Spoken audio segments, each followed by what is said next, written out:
A warm welcome, everybody. Our today's topic is getting more and more visible in our city centers.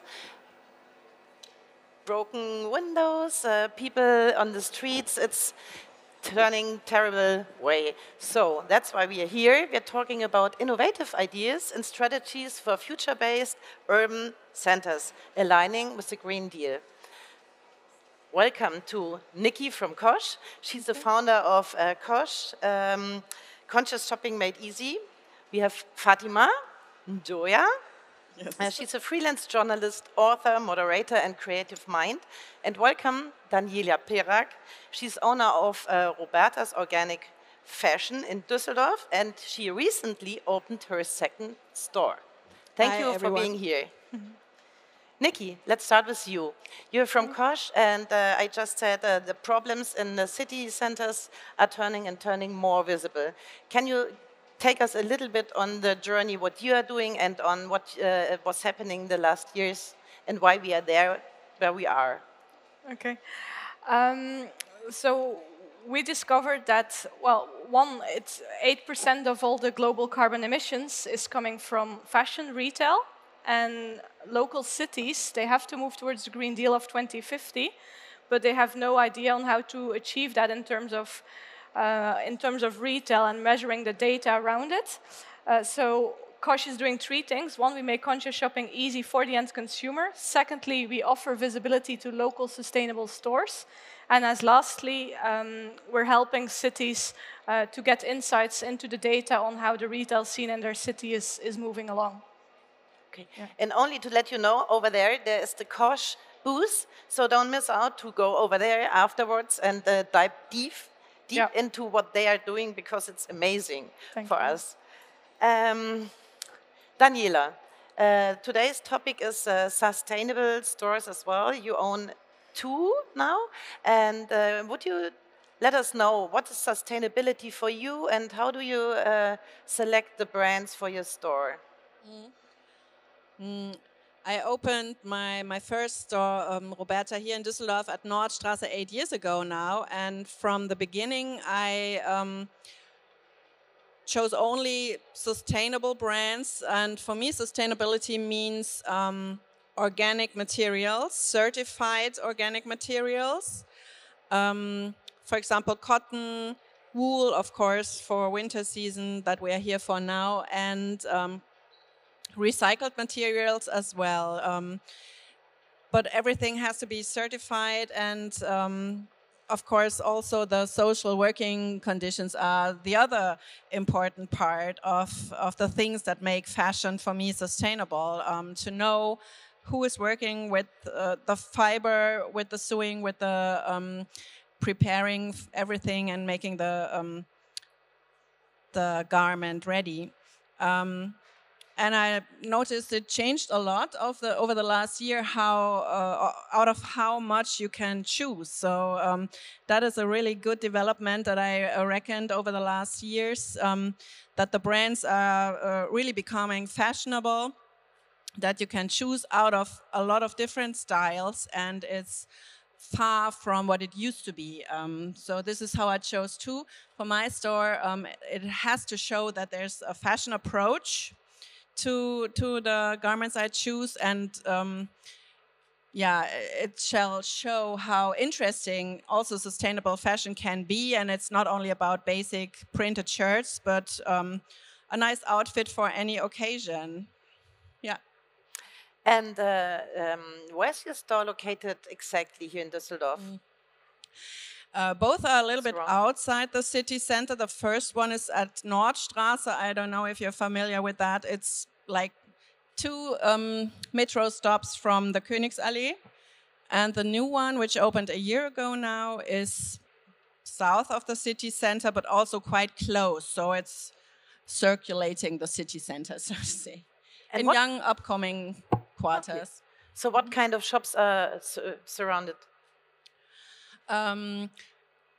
Both areas are quite mixed. Nordstraße is like a well-known shopping area where you have grocery stores, pharmacies, hairdressers, flower shops, and all the daily needs, so to say, but also quite a good mixture of privately owned boutiques, small coffee shops, and so you have a good mixture of shopping and groceries, so to say.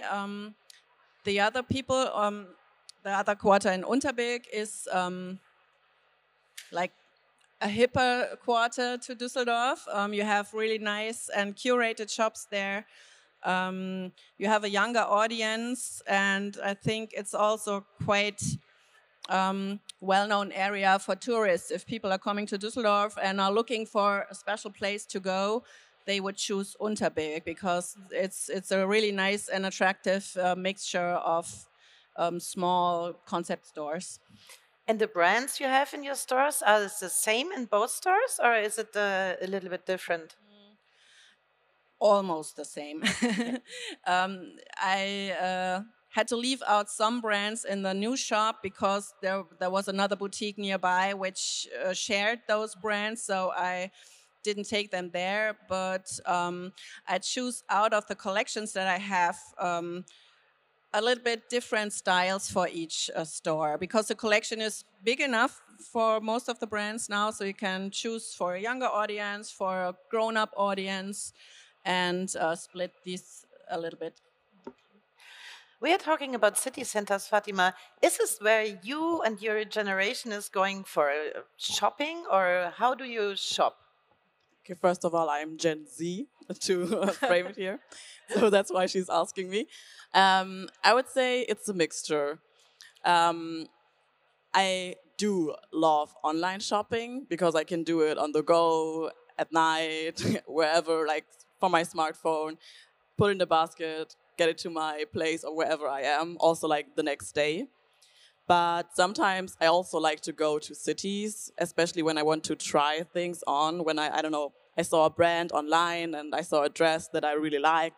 Because I'm a lazy online shopper, I don't like to send things back. So everything I order, I keep it.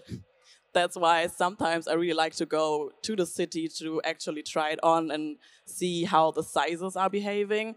Otherwise, it's mostly like research on TikTok on how other people are saying the sizes are like made of, and then depending on that, I decide if I buy it there or not. So I would say it's a mixture of, but I don't feel like often going to the city to shop because, as you said, it's very crowded. There are a lot of like tourists. I live in Hamburg, so the main shopping miles are very busy. Yeah. Are you on TikTok, Daniela? Not I yet. have an account, but I don't use it. Okay, so right time to start.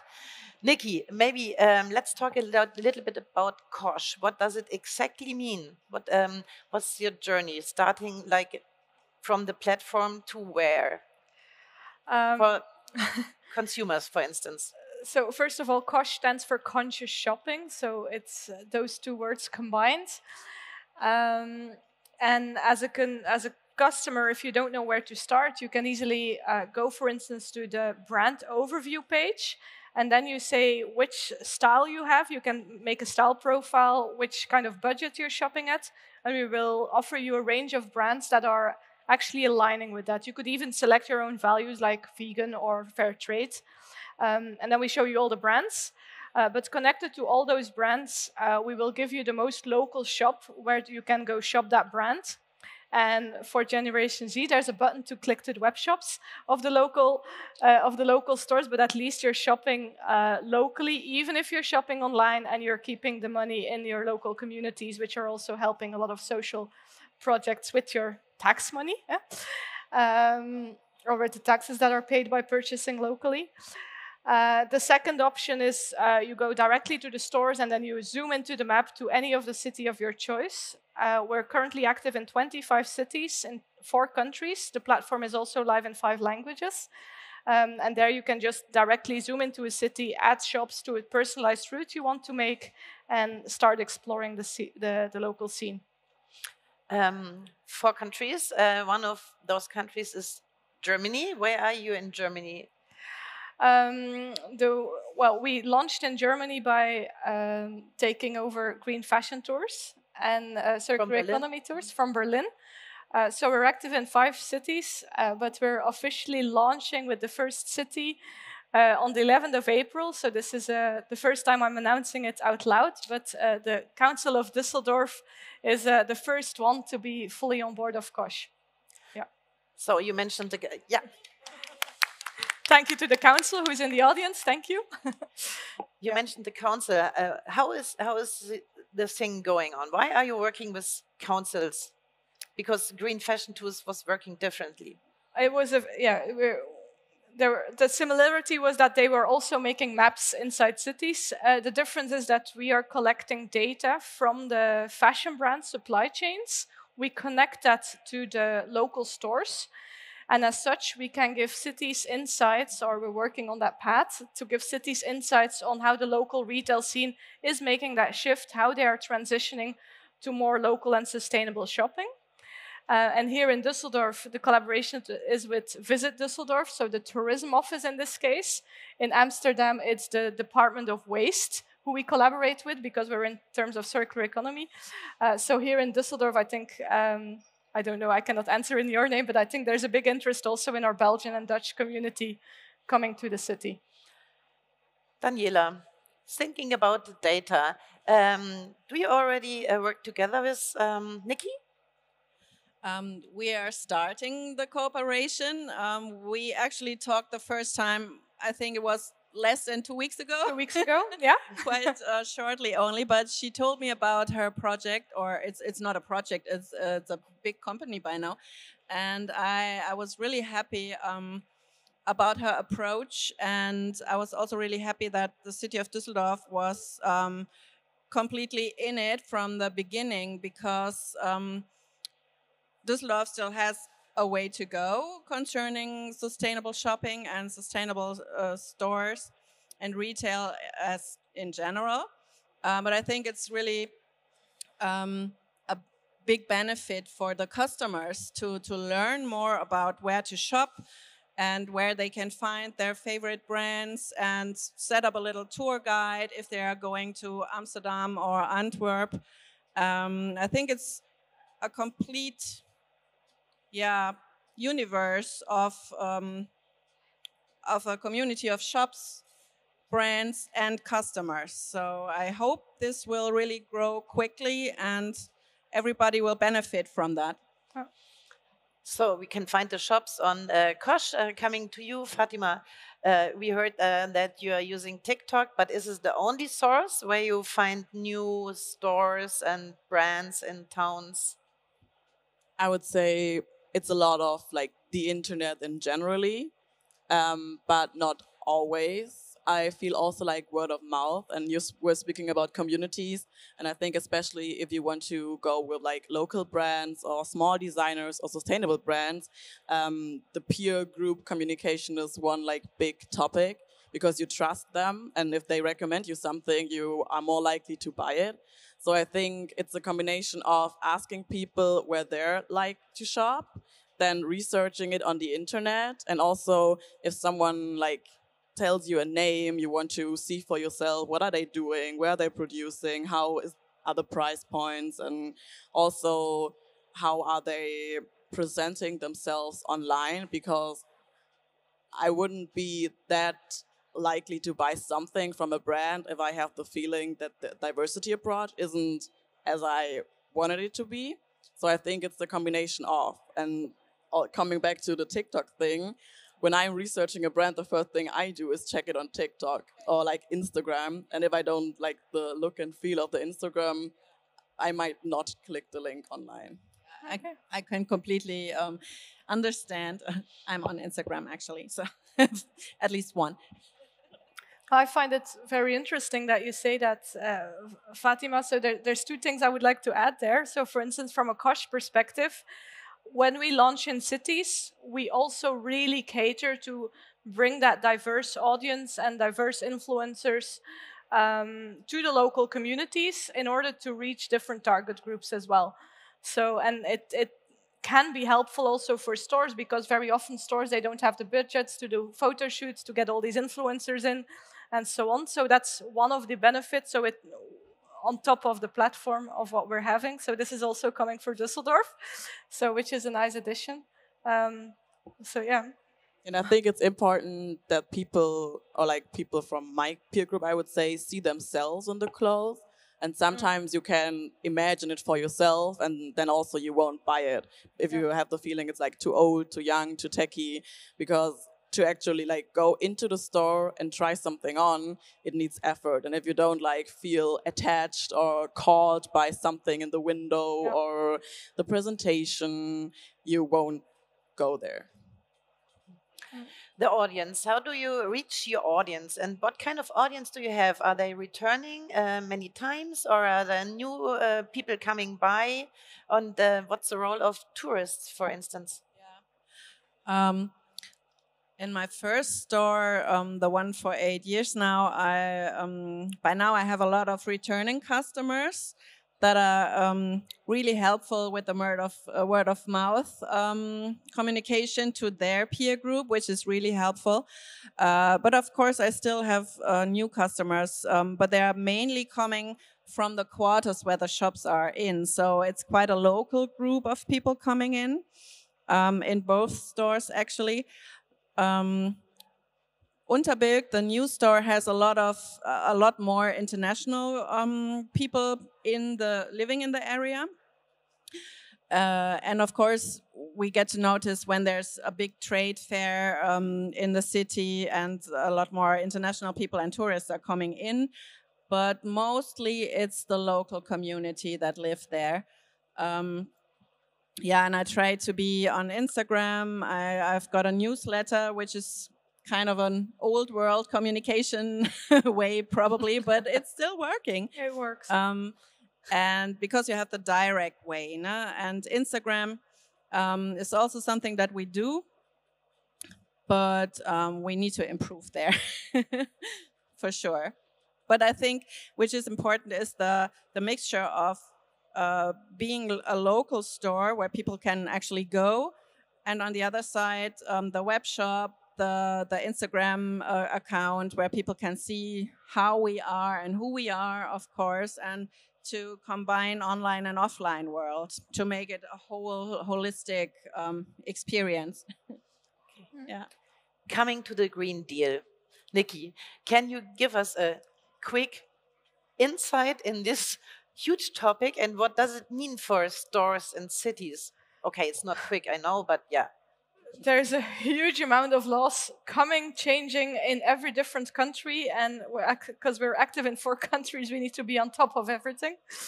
But I think the most impactful that we're currently facing is the law on green claims, and it was brought to life in order for bigger fast fashion brands, in order to for them not to be greenwashing anymore.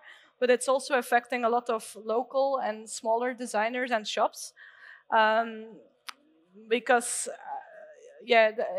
talking about sustainability becomes more and more difficult, and they get punished more easily and so on. So this is something that we're also helping our community navigating through these green claims on how can you nowadays communicate about sustainability, because it's really changing. You cannot say this is sustainable anymore. According to the new law, you need to have an LCA analysis of every product you're calling sustainable, and you need to have like a benchmark against it. But if you have the real LCA tools and the life cycle analysis, it costs €14,000 per product. And I don't think any fashion brands can afford €14,000 per product on something that is only having a shelf life of 6 months in the best case scenario. So there's a lot of digital product passport tools coming, and tools that are making or look-alike LCA tools. And I think the difficulty there is that the databases they're all using, they're not always as reliable as they are. So there was this whole greenwashing issue with the Higg index. And the databases that are used there are the same ones that are being used for the LCAs that people are currently implementing. So there's a storm coming.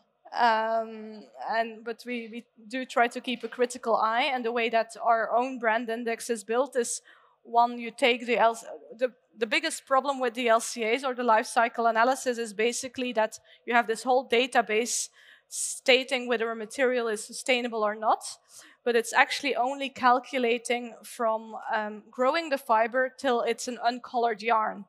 And they are extrapolating that information for the life cycle of a garment, which is not correct. So if you look at the COSH brand index, we're taking the LCA information, but we are adding more layers into our algorithm. For instance, like let's say in the LCA databases, they're saying polyester is sustainable because it requires less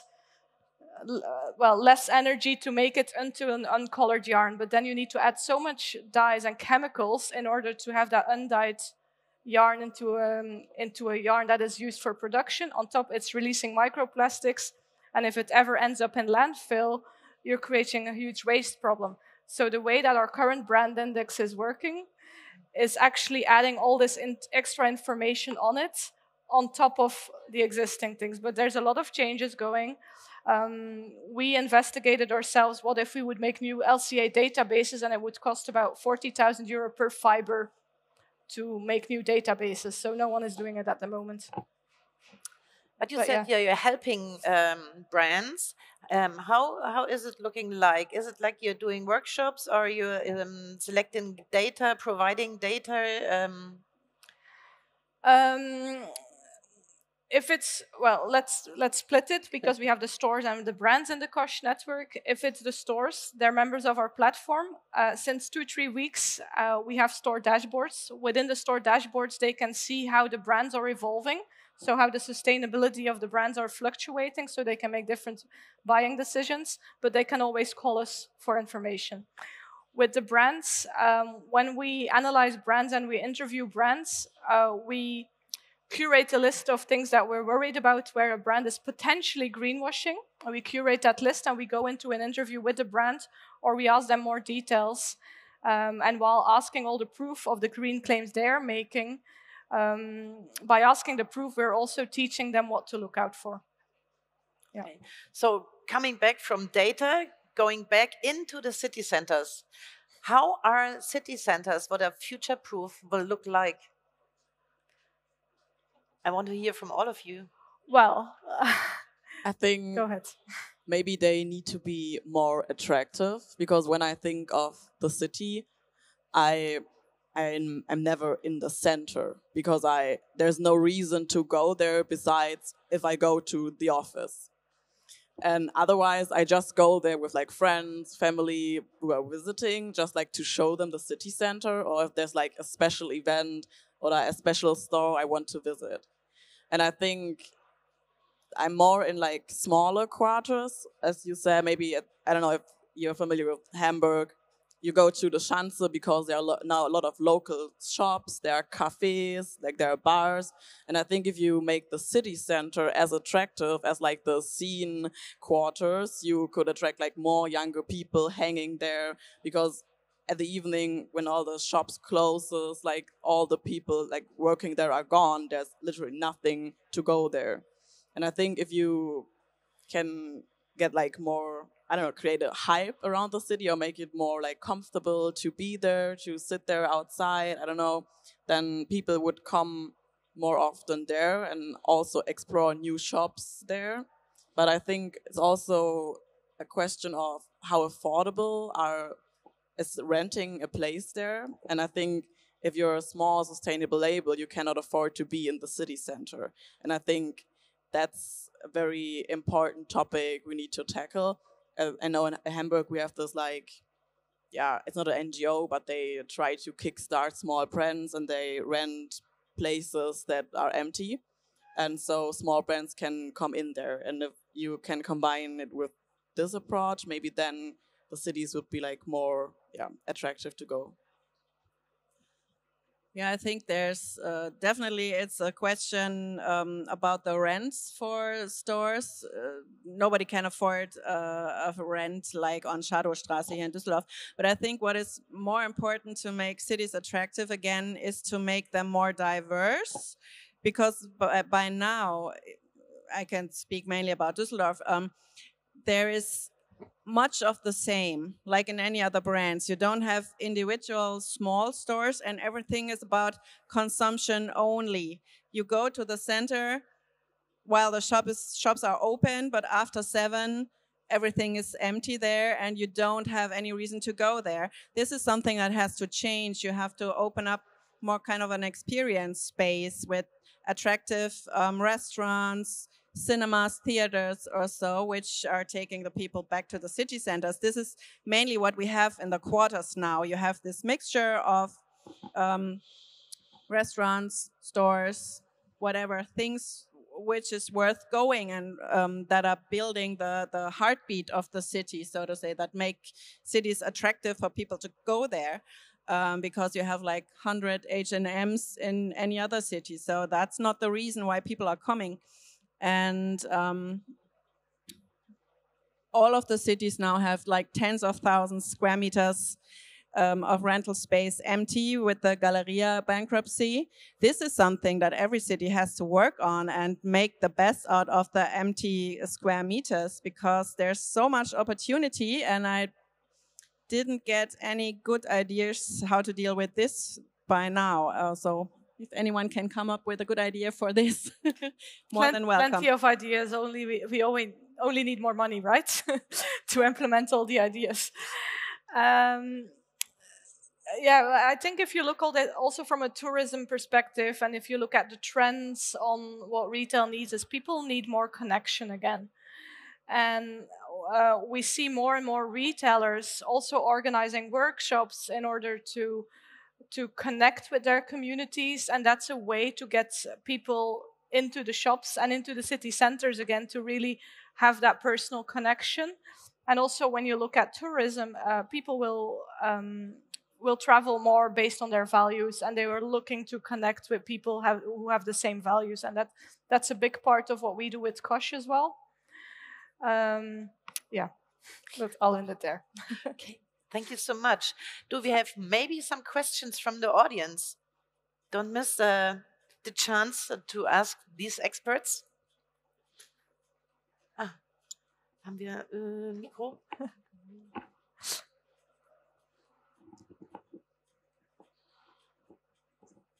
With the LCAs for the Green Deal, can you hear me? I don't hear you.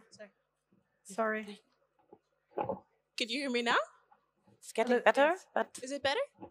Okay. The LCAs with the Green Deal, you said it was 14,000 euros per product. If you have a proper LCA company who is doing it like as a consultant, where they really will analyze everything, this is an example. So for one of our clients, we were looking into, he has a pajama brand, and he wanted to have an LCA study. So we asked price ranges from different people, and it was 14,000 euro. But you have about 500 different tech tools that are coming in Europe. There's a massive amount of them. It's crazy. And they offer it for lower rates also. But one of the biggest issues is that all the brands can just put in the data themselves, and no one is checking what is going inside the data and what is going to come out. So it's software as a service. So people just buy the software, but no one is checking what the brand is putting inside of it. And then you suddenly get water scores and CO2 scores and so on, but no one knows what goes inside. So the Green Deal is requiring data per product, environmental and social data per product. Yes. Okay. More questions? Otherwise, is there more? No. You can meet Niki at her booth over there, and Fatima and Daniela will be here around and ready to answer your questions. Otherwise, I would say thank you for listening, and also, let's hope the best for our city centers. Can I make one more announcement? We also host a meetup at Roberta's store tomorrow evening at 7 o'clock, 7:30? 7:30. So tomorrow evening, if you want to meet the community, there's going to be 15 to 20 stores in Düsseldorf that will be present. So feel also free to join. Which store? Roberta. It's Roberta at Nordstraße 71. Thank you. Thank you.